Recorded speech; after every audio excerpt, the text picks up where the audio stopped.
one time I was severely stalked in high school because my teachers in high school decided to go on strike for 2 months, as they should, because they needed to get paid more. But I ended up getting a stalker because of it. I honestly didn't realize how much it impacted me until I got to my adult years, and now I'm scared that everyone is going to be a stalker.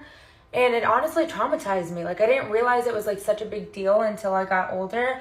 But anyways, let's get into it. My teachers ended up going on strike for like 2-3 months, right? But I was like an A+ student, so I ended up going to school every single day. Like, I literally did not miss a day. I was like, the students need me, so I ended up showing up and being a tryhard. And there was this science teacher that replaced our old science teacher. We called them scabs. And they were essentially like designated babysitters. And they really like, I don't know, they knew enough, or maybe they were substitutes, but they definitely were not qualified for the job. So I show up to class every day, and I had class with some of my best friends. So we would always like mess around with the scabs. We kind of like bullied them, but he like thought it was funny and thought we were like hilarious. And for some reason, he was like really intertwined with me and my best friend that ended up going to college with me. And I didn't think anything was weird. He wasn't giving off weird energy while we were in class, but it got weird when my teachers came back. 2 jobs in high school. I was a hostess at my friend's family Mexican restaurant, and then I also worked at Skechers. I know, shape ups, I did it all. And he would show up to my place of work in different like disguises. Like one time he showed up in like this weird ass beard, so I didn't recognize him. And then another time he showed up to the Mexican restaurant in a weird hat and a hoodie, and I didn't recognize him at first.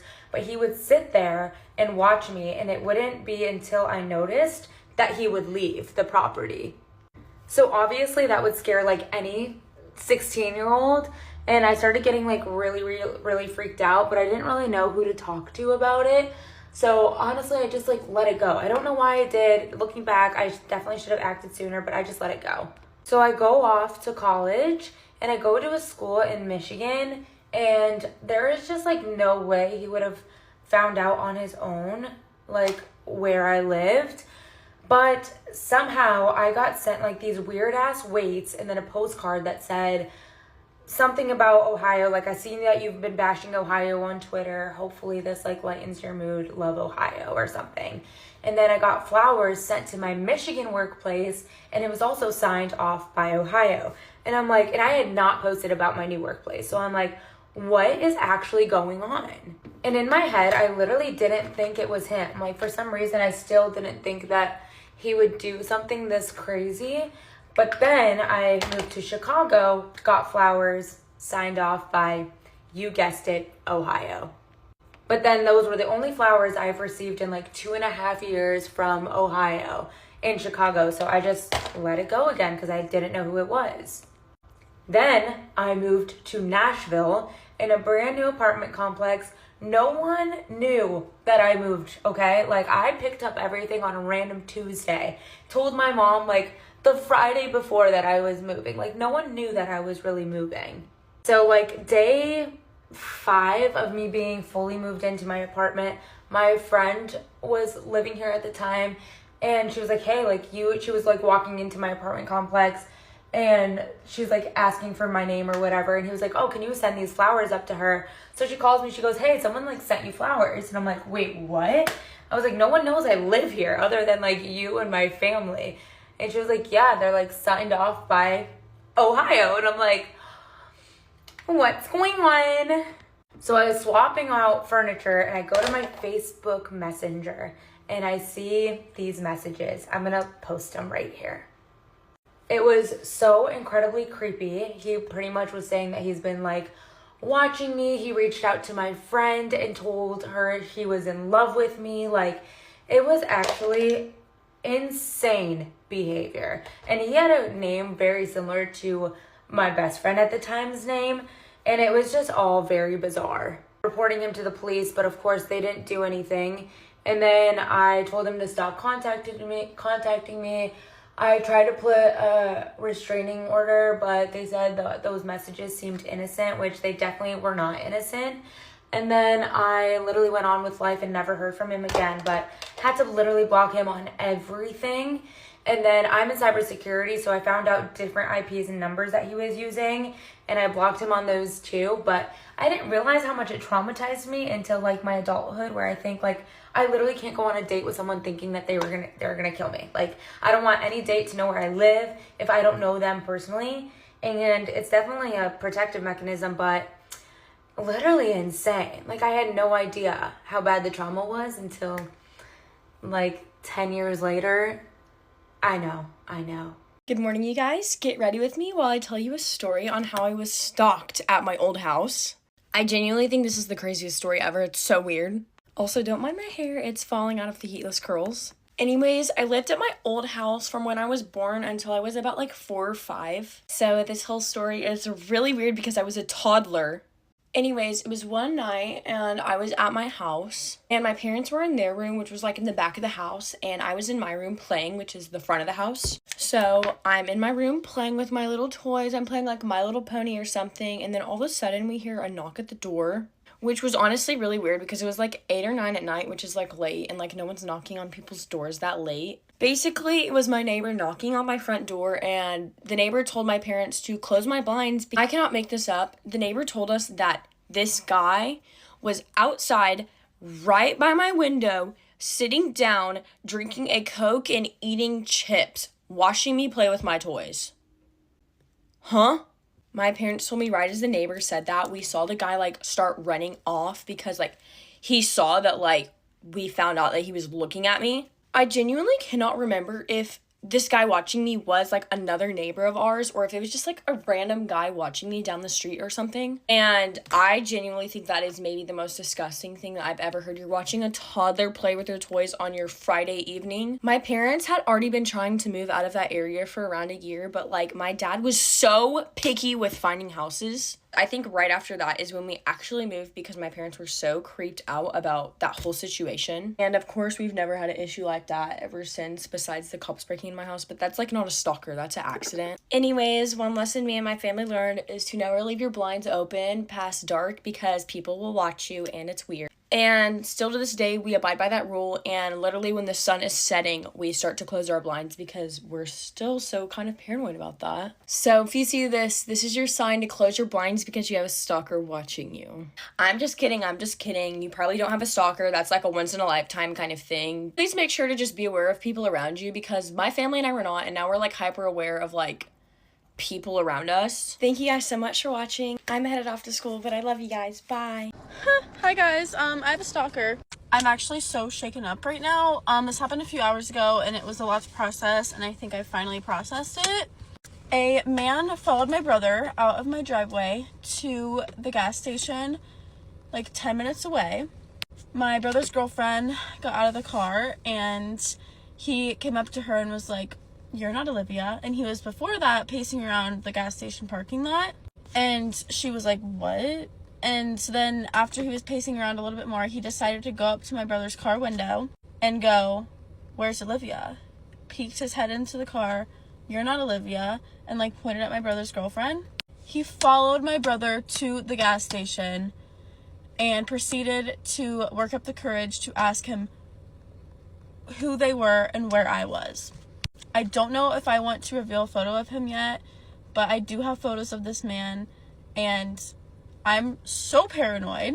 He knows where I live. I don't know where this man came from. I received perverted images around 2 years ago, around the same time, of my photos with his stuff, and my photos were in the background.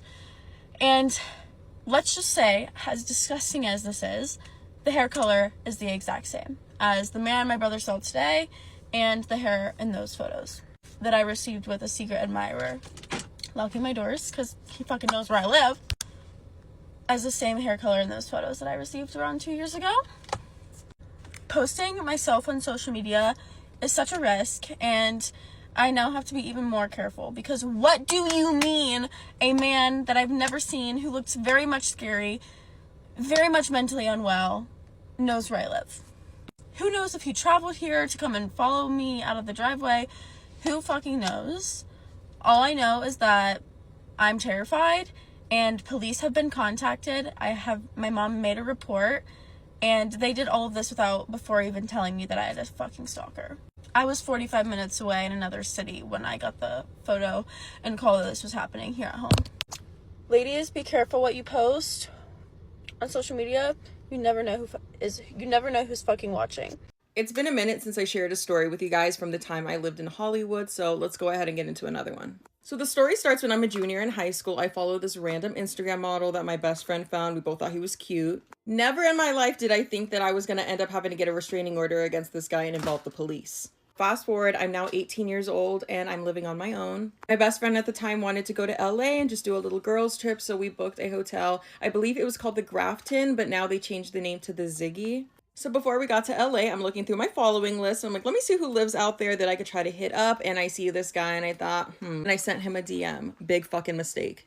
He ended up responding pretty quickly and told me that there was this little like dance competition going on at this club that was on Hollywood and Vine. He told us to meet him at his apartment and we would all go together for whatever fucking reason. We thought that was a good idea and we went. Just because somebody has a little bit of money, a little bit of followers, does not mean that they are safe. If anything, that gives them more reasons to be weird because they have the resources to get away with it. So lesson number 1.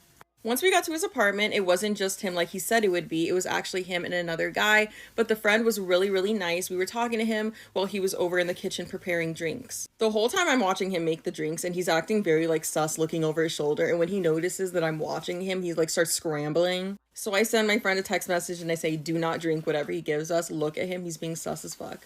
Once he finally gives us the drinks, he could tell that we're not going to fucking drink them because it's been a couple of minutes. We're just talking to his friend. He's not trying to like interact with our conversation at all. He's mad. He's like, can you just hurry up and drink them so we can leave? I guess his friend tried to like diffuse the situation. So he's like, okay, let's just go ahead and leave. Once we get to the club, like I said, this guy was not trying to talk to us at all at his apartment. So why when we get to this club, he's trying to touch up on me, be up all over my body. I made it obvious that he was making me uncomfortable when I started just kind of like talking to his friend, and he stormed off and left me alone. When I let the friend know that the vibe was not there and we were going to go ahead and leave, he felt so bad that he offered to take us to go and get some dinner real quick. So we did that, and then we went back to our hotel. I wake up to like 10 missed calls and all these text messages from the model guy talking about, where did you go last night? I was looking for you. Why'd you leave? And I let him know, like, you were being weird. Like, that was not a good time. And he felt bad. And he said, oh, let me go ahead and try again tonight. Like, let me pick you guys up. Let's go do something. This man did not even have a car. At the time, I was very young and curious. So I wanted to go up into one of the little clubs and, like, see what was going on. So we told him to meet us there. And girl, the entire time, him and my friend are just fighting and arguing about, like, nothing. We got asked to leave. So as we're, like, walking down the sidewalk back to our hotel, they are just yelling and arguing with each other. Trying to come up to the room because he still wants to chill. And my friend's like, oh, yeah, that's a great idea. Come on up, come on up. Even though I texted her, like, 5 times, like, okay, we need to lose him. So now this guy's in our freaking hotel room and we're all just like sitting down. No one's even talking. And then my friend jumps up, puts on some heels, and she says, oh, I gotta go meet this guy downstairs. Bye. So bitch, now I'm here with this guy by myself and he starts acting fucking crazy. I can't get too graphic here on TikTok, but let's just say that I was literally running around in circles trying to get away from this guy for a very certain reason. Like girl, at one fucking point, this guy bites me. Bites me, bitch. The whole time I'm like yelling in there, but like no one's knocking on the door. No one's coming to help me. But eventually my friend ends up showing up again. By the way, we're not friends anymore. She ends up showing up to the room and she's like, what's going on in here? Like I could literally hear you yelling from down the hall. I just came to get my card. And at this point, this man runs into the bathroom and I'm like telling her like what just happened. I don't know what to do because I had another scary situation happen to me in May of that same year and the police were no help. So I don't know who to call. So my friend just starts yelling at the guy to leave and he eventually does. Fast forward to the end of summer, my social medias were growing pretty good, so I wanted to move to LA and possibly connect with other influencers. Obviously, I didn't forget the whole situation that happened to me a couple months before, but I didn't want it to hold me back from trying something different. After only a couple of weeks of living there, this guy starts messaging me from other accounts that he made because I had his main one blocked, talking about we didn't leave things off on the right foot, like let's try again. So I just keep blocking.